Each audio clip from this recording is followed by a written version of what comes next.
ओम शांति। 7 मार्च 2024। बाबा के महावाक्य। मीठे बच्चे, बाप का कर्तव्य है कांटों के जंगल को खलास कर फूलों का बगीचा बनाना। इससे ही नंबर 1 फैमिली प्लानिंग हो जाती है। प्रश्न। फैमिली प्लानिंग का फर्स्ट क्लास शास्त्र कौन सा है और कैसे? उत्तर। गीता है फैमिली प्लानिंग का फर्स्ट क्लास शास्त्र, क्योंकि गीता द्वारा ही बाप ने अनेक अधर्म विनाश कर एक धर्म स्थापन किया। गीता में ही भगवान के महावाक्य हैं, काम महाशत्रु है। जब काम शत्रु पर जीत पा लेते हो तो फैमिली प्लानिंग स्वतः हो जाती है। यह एक बाप का ही काम है, किसी मनुष्य का नहीं। ओम शांति। शिव भगवानुवाच। बाप बैठ रूहानी बच्चों को समझाते हैं, इस दुनिया को तो आसुरी दुनिया जरूर कहेंगे, नई दुनिया को दैवी दुनिया कहेंगे। दैवी दुनिया में मनुष्य बहुत थोड़े रहते हैं। अब यह राज भी किसको समझाना चाहिए? जो फैमिली प्लानिंग के मिनिस्टर होते हैं उन्हों को समझाना चाहिए। बोलो, फैमिली प्लानिंग की ड्यूटी तो गीता के कथन अनुसार एक बाप की ही है। गीता को तो सब मानते ही हैं। गीता है ही फैमिली प्लानिंग का शास्त्र।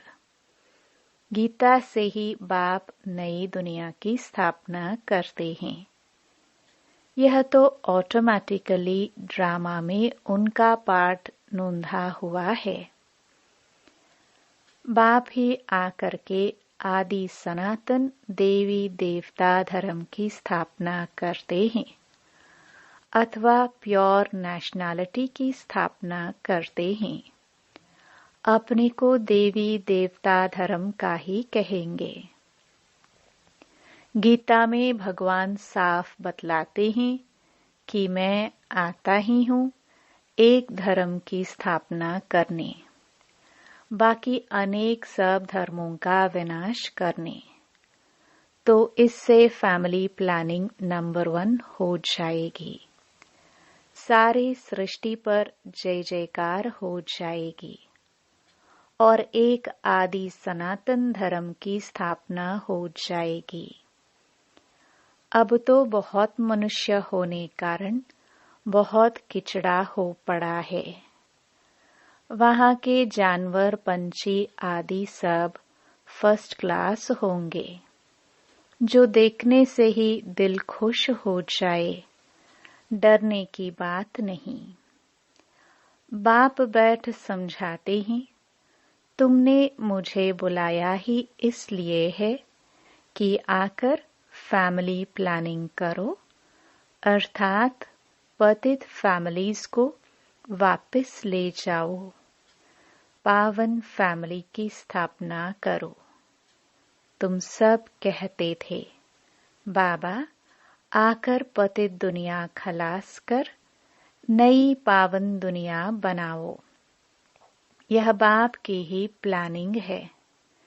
देखने से ही दिल खुश हो जाए।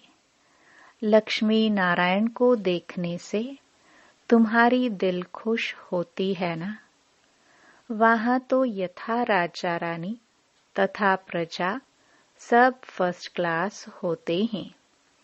तो यह फैमिली प्लानिंग की युक्ति ड्रामा में नोंधी हुई है। तुम बच्चों को समझाना है, पारलौकिक बाप तो सत्युगी प्लानिंग फर्स्ट क्लास करते हैं, कांटों के जंगल को ही खलास कर देते हैं। इस सारे भंबोर को आग लग जाती है। यह धंधा तो बाप का ही है। तुम बच्चे भी नहीं कर सकते हो।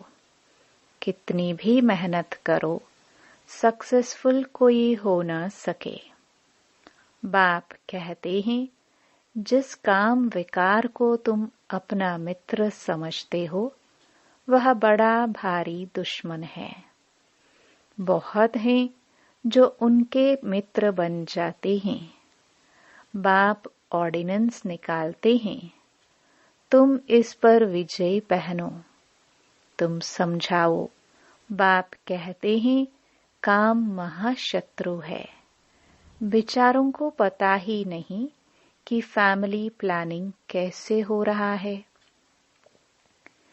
यह तो कल्प कल्प बाप करते हैं ड्रामानुसार, फिर यह होना ही है। सतयुग में बहुत थोड़े मनुष्य होते हैं, इसमें फिक्र की कोई बात नहीं। बाप प्रैक्टिकल में यह काम कर रहे हैं। वो लोग कितना माथा मारते हैं। एजुकेशन मिनिस्टर को भी समझाओ, अभी के कैरेक्टर्स कितने खराब हैं। देवताओं के कैरेक्टर्स कितने अच्छे थे। तुम बेपरवाह होकर वाणी चलाओ। बोलो, यह कोई तुम मिनिस्टर का काम नहीं है। यह तो ऊंच ते ऊंच बाप का काम है। इन देवताओं के राज्य में एक धर्म, एक राज्य, एक भाषा थी।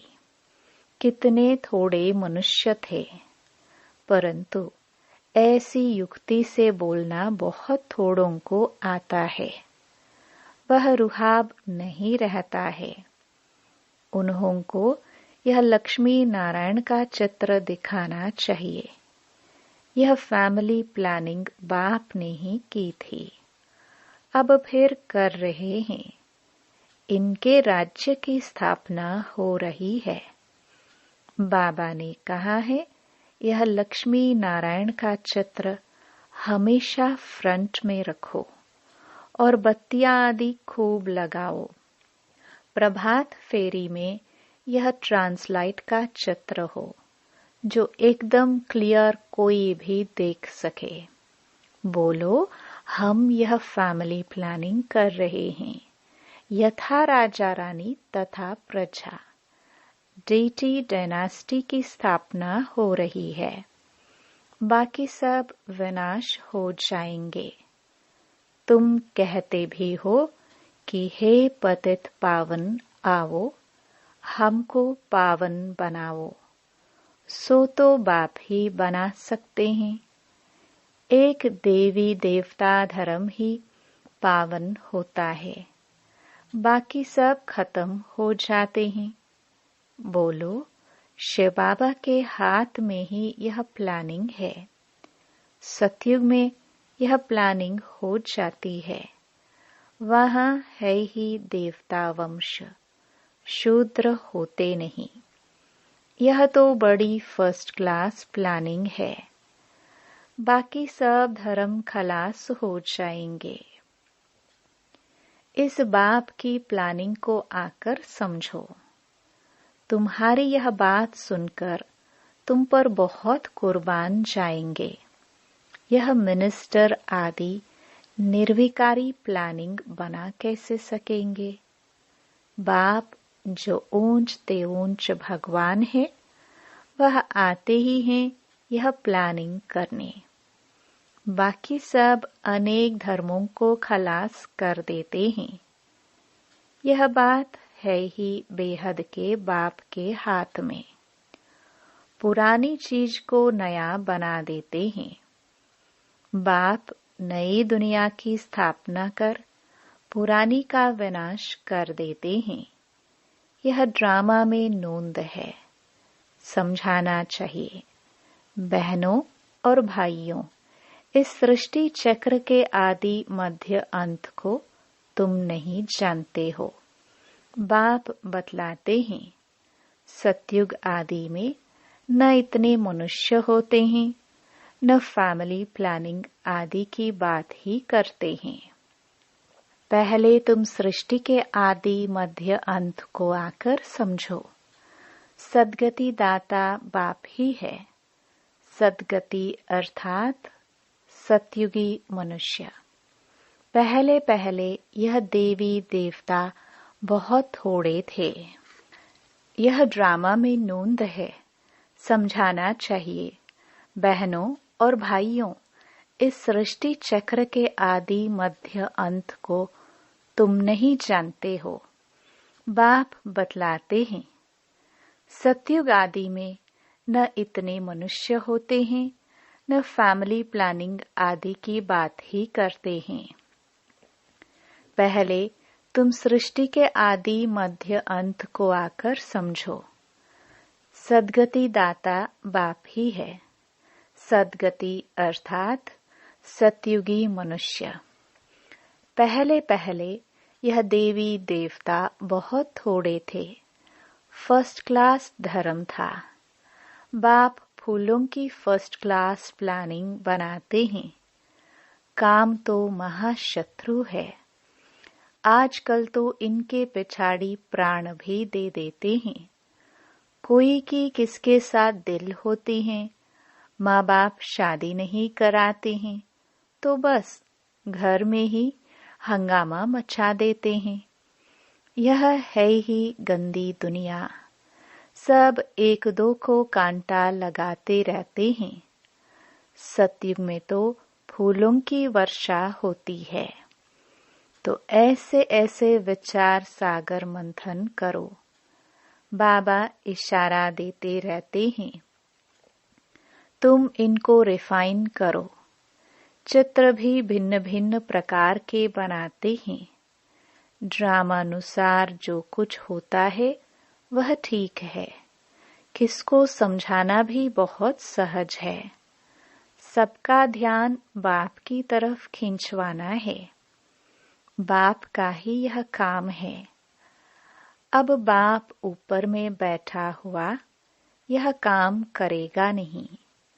कहते भी हैं, जब जब धर्म की ग्लानि होती है, आसुरी राज्य होता है, तब तब आकर इन सबको खलास कर दैवी राज्य की स्थापना करता हूँ। मनुष्य तो अज्ञान की नींद में सोए पड़े हैं। यह सब विनाश हो जाएगा। जो निर्विकारी बनते हैं उनकी ही फैमिली आकर राज्य करती है। गायन भी है, ब्रह्मा द्वारा स्थापना। किसकी? इस फैमिली की। यह प्लानिंग हो रही है। ब्रह्मा कुमार कुमारियां पवित्र बनते हैं तो उन्हों के लिए जरूर पवित्र नई दुनिया चाहिए। यह पुरुषोत्तम संगम युग बहुत छोटा है। इतने थोड़े समय में कितनी अच्छी प्लानिंग कर देते हैं। बाप सबका हिसाब किताब चुकतू कराए अपने घर ले जाते हैं। इतना सारा खिचड़ा वहां नहीं ले जाएंगे। छी आत्माएं जाना सके। इसलिए बाप आकर गुलगुल बनाकर ले जाते हैं। ऐसी ऐसी बातों पर विचार सागर मंथन करो। तुम रियलाइज करते रहते हो। बाप कहते हैं, मैं एक धर्म की स्थापना कराने तुमको रिहर्सल करा रहा हूँ। यह फैमिली प्लानिंग किसने की? बाप कहते हैं, मैं कल्प पहले मिसल अपना कार्य कर रहा हूँ। पुकारते ही हैं, पतित फैमिली से बदलकर पावन फैमिली स्थापन करो। इस समय है पतित। शादियां पर लाखों खर्चा करते हैं। कितना शाद माना करते हैं और ही पावन से बदल पतित बन जाते हैं। तुम बच्चों को अब यही ईश्वरीय धंधा करना चाहिए। सबको समझाना चाहिए। सब आसुरी नींद में सोए पड़े हैं, उनको जगाना चाहिए। गोरा बनकर औरों को भी बनाए तो बाप का प्यार भी जाए। सर्विस ही नहीं करेंगे तो मिलेगा क्या? कोई बादशाह बनते हैं तो जरूर कोई अच्छे कर्म किए हैं, यह तो कोई भी समझ सकते हैं। यह राजा रानी है, हम दास दासियां हैं, तो जरूर आगे जन्म में कर्म ऐसे किए हैं। बुरे कर्म करने से बुरा जन्म मिलता है। कर्मों की गति तो चलती रहती है।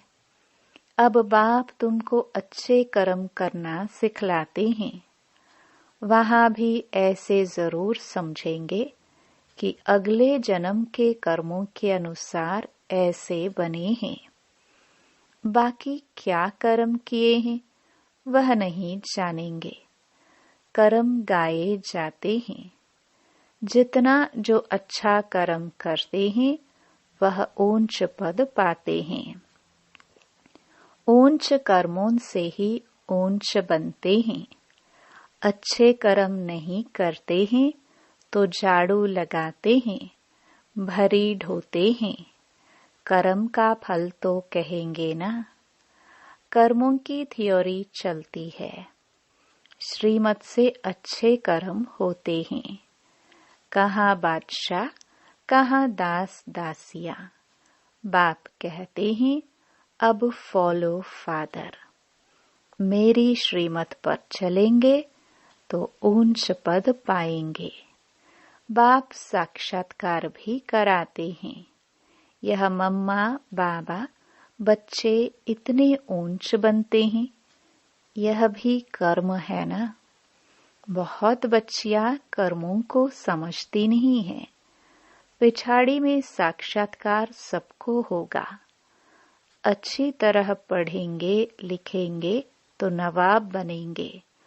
रुलेंगे पीलेंगे तो होंगे खराब। यह तो उस पढ़ाई में भी होता है। भगवानुवाच, इस समय सारी दुनिया काम चिता पर जल मरी है।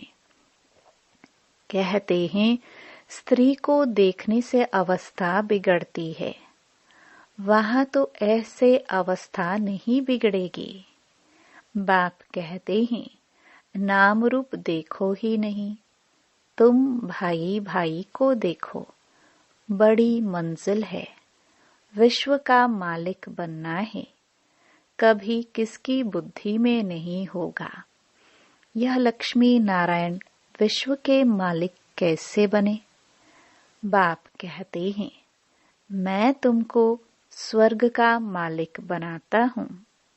यह लक्ष्मी नारायण सर्वगुण संपन्न थे। आजकल जिनका तुम नया ब्लड समझते हो वह क्या करते रहते हैं? क्या गांधी जी यह सिखा कर गए? रामराज्य बनाने की भी युक्ति चाहिए। यह तो बाप का ही काम है। बाप तो एवर पावन है। तुम फिर 21 जन्म पावन रह, फिर 63 जन्म पतित बन जाते हो। समझाने में इतना मस्त बनना चाहिए। बाप बच्चों को समझाते रहते हैं बच्चे पावन बनो। अच्छा, मीठे मीठे सिखिलदे बच्चों प्रति मात पिता बाप दादा का याद प्यार और गुड मॉर्निंग। रूहानी बाप की रूहानी बच्चों को नमस्ते। धारणा के लिए मुख्य सार। पहला, अपनी अवस्था सदा एक रस अडोल बनाने के लिए किसी के भी नाम रूप को नहीं देखना है। भाई भाई को देखो, दृष्टि को पावन बनाओ। समझाने में रुहाब धारण करो। दूसरा, बाप का प्यार पाने के लिए बाप समान धंधा करना है। जो आसुरी नींद में सोए हुए हैं उन्हें जगाना है। गोरा बनकर दूसरों को बनाना है।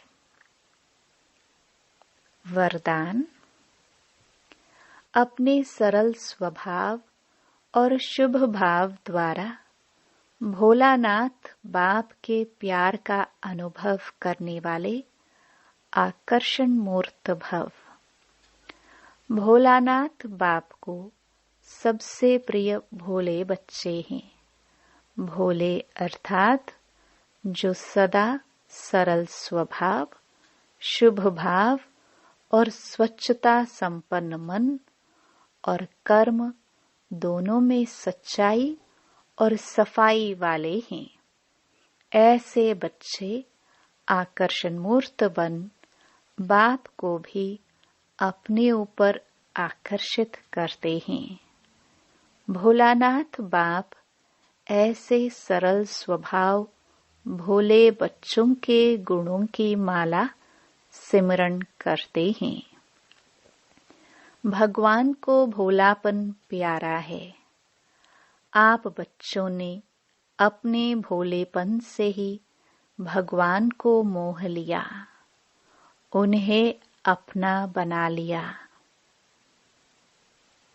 स्लोगन, अपने चेहरे और चलन से गुण व शक्तियों की गिफ्ट बांटना ही शुभ भावना, शुभ कामना है। ओम शांति।